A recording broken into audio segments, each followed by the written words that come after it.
Isang dikdikan at napakagandang laban nga pala guys na nangyari sa basketball exhibition namin dito sa Botonda League. Napaka-solid at sobrang saya nga pala guys na naging laban dito at hindi nga guys namin inaakala na sobrang dami rin mga taong inaabangan at manonood ditong game namin. Kaya panoorin nyo sana guys itong game namin na to.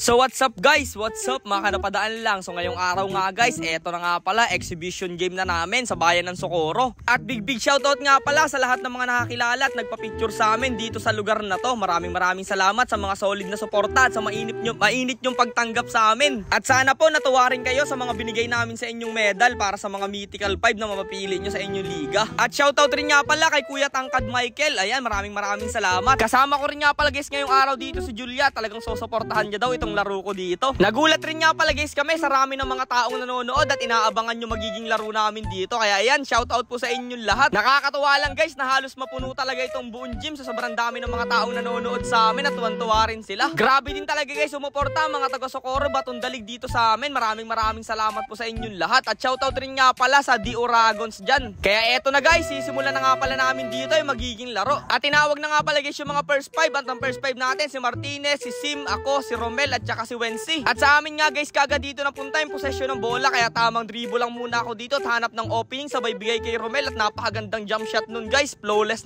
lang yung tira niya. Bala ko nga guys sumubok dito na pumasok dito sa may bandang loob. Kaso nga lang guys, medyo matitigas rin yung mga kalaban natin at maalat din tayo at hindi rin pumapasok yung mga tira ko. Buti na lang nandiyan yung mga slow-mo moves ni Jik. Tingnan nyo naman guys, grabe naman yun. Sinusubukan ko na rin nga pala guys mag-isolation dito para kahit papano yung makaluwag dito yung 3-pointer namin na si Jik. Kaso nga lang guys, yung mga unang bitaw niya katulad nito ay medyo maalat pa rin. At pag nagkakaroon naman guys ako ng pagkakataong ipasa kay Bato sa ilalim ay hindi guys talaga pumapasok at napakaalat namin sa ring na to. Sunod-sunod guys yung mga tira namin nang wala. Pero buti na lang guys kahit di pumapasok yung mga 3 points dito ni Jik ay meron kaming rebounder dito na si Romel. Napakagandang power rebound lang sa ilalim sabay tamang pa-shoot lang. Grabe din guys yung mga ginagawang Pinoy step dito ni Jik. Tingnan nyo naman guys, grabe yung galaw na yon. Talaga namang pang dayo guys pero bawal ilayo. Pero syempre susubukan ko sumide step dito sa may bandang loob at grabe guys, nakapasok pa rin tayo doon. Medyo nakakapanibago nga lang guys dahil first time lang namin makalaro dito sa court na to. Napakataas guys nung ring kaya kumakapush yung iba namin tira. At dito naman guys sa play na to si Martinez nga pala yung pinagtimon ko dito at napakaganda sanang hang time nun. Hindi nga lang guys pumasok pero babawi daw siya dito sa bandang sunod. Gandang behind the back kay Tupeng pero hindi pa rin guys pumasok yun. Hindi talaga guys pumasok yung mga tira namin dito. Matagal kasi guys kaming walang practice at puro vlog at food trip lang. Kaya nga guys second quarter pa lang dito talaga namang hangos na halos lahat kami dito. At sa mga online referee dyan, tingnan nyo nga guys kung bakit naging traveling ang tawag sa akin dito. Magpapasabit sana ako dito sa 3 point kaso nga lang naging traveling yung tawag nila sa akin. Tama ba yun guys? So hindi, pakicomment naman sa baba. The good dribble by Makeka.